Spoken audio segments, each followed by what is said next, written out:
Back to this channel. ఈరోజు మీరు చూస్తున్న రెసిపీ వచ్చేసి ఎగ్ బజ్జీ అండి. నేనైతే ఇలా 4 గుడ్లను తీసుకున్నాను. తర్వాత 1 కప్పు వరకు శనగపిండిని తీసుకొని ఒక బౌల్లో వేసుకొని కొంచెం ఉప్పు వేసుకున్నాను. నేనైతే 1 టేబుల్ స్పూన్ వరకు వేసుకున్నా. ఆ తర్వాత హాఫ్ గ్లాస్ అయినా వాటర్ పోసుకోండి. కన్సిస్టెన్సీ అనేది ఇలా ఉండాలి.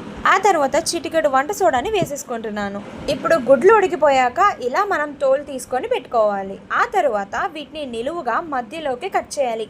అప్పుడే బజ్జీ వేసేటప్పుడు టేస్ట్ అనేది చాలా బాగుంటుంది. సో ఎగ్స్ని ఇలా కట్ చేసుకోండి. ఇలా 4 ఎగ్స్ని కట్ చేసుకుంటే మీకు 8 బజ్జీలు వస్తాయండి.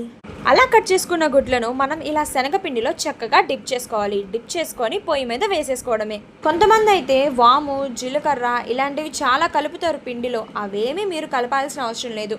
మీరు ఇలా వేసుకున్న టేస్ట్ అనేది చాలా బాగుంటుంది. కావాలంటే పిండిలోనే కొంచెం పసుపు వేసుకొని కలుపుకోండి. ఈ రెసిపీలో మీరు బీప్ పిండి కూడా వేయాల్సిన అవసరం లేదు. బీప్ పిండి లేకుండానే బజ్జీలు అనేవి ఎంతో క్రిస్పీగా వస్తాయి. సో మీరు ఎగ్స్ని డిఫరెంట్గా తినాలని అనుకుంటే మీరు ఇలా కూడా చేసుకొని తినొచ్చు. కొంచెం ఇవి వేగిపోయాక నేను ప్యాన్లో నుండి తీసేస్తున్నాను. ఇదేంటని చూస్తున్నారా? వాము ఆకండి. దీంతో కూడా బజ్జీలు వేసుకుంటారు తెలుసా మీకు? నేనైతే ఈ ఆకుల్ని కోసుకొని చక్కగా కడుక్కొని ఇలా శనగపిండిలో వేసేస్తున్నాను. ఈ వాము ఆకు వల్ల మనకి చాలా బెనిఫిట్స్ ఉన్నాయండి. మన డైజెషన్ అనేది చాలా వరకు ఇంప్రూవ్ అవుతుంది. ఇలా ఈ ఆకుని చక్కగా శనగపిండిలో డిప్ చేసి ఆయిల్లో వేసేసుకోవడమే. చాలా ఈజీ. నేనైతే ఒక 5-6 ఆకుల వరకు కోసుకొని ఒక 5-6 బజ్జీల వరకు చేసేసుకుంటున్నాను. ఇప్పుడైతే క్యాటరింగ్ చేసేవాళ్ళు వాళ్ళ మెనూని మార్చేసి కొత్త ఐటమ్స్ పెడుతున్నారు. కానీ ఇంతకుముందు వామాకు బజ్జీలే మేజర్గా ఉండేవి. ఇప్పుడు నేను ఫస్ట్ ఇలా ఎగ్ బజ్జీని తీసుకొని మళ్ళీ ఇలా మధ్యలోకి కట్ చేసుకుంటున్నాను. అలా కట్ చేసుకున్న ఆ స్పేస్లో మనం ఆనియన్స్ని స్టఫ్ చేయాలి. నేనైతే చాలా సన్నగా కోసుకున్నాను. ఆనియన్స్ని, కొత్తిమీరని బాగా సన్నగా కోసుకొని ఆ మధ్యలో ఉన్న స్పేస్లో నింపేయడమే.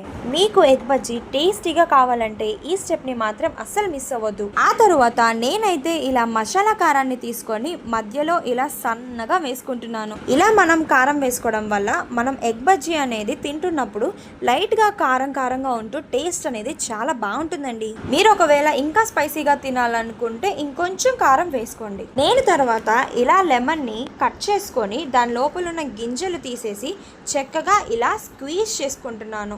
ఇలా మనం నిమ్మకాయ వాడడం వల్ల మన నోటికి టేస్ట్ అనేది పుల్లగా తగులుతూ ఉంటుంది. మీకు పులుపు వద్దని మీరు అనుకుంటే మీరు ఈ స్టెప్ని స్కిప్ చేసేయచ్చు. అంతేనండి, ఇదే మన ఎగ్ బజ్జీ. టేస్ట్ అనేది చాలా బాగుంటుంది. ఖచ్చితంగా మీరు ట్రై చేయాల్సిన రెసిపీ.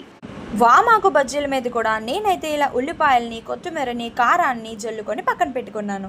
అంతేనండి, ఈ వామాకు బజ్జీ కూడా తినడానికి ఎంతో బాగుంటుంది. సో ట్రై చేసి కామెంట్ చేయండి. Thank you.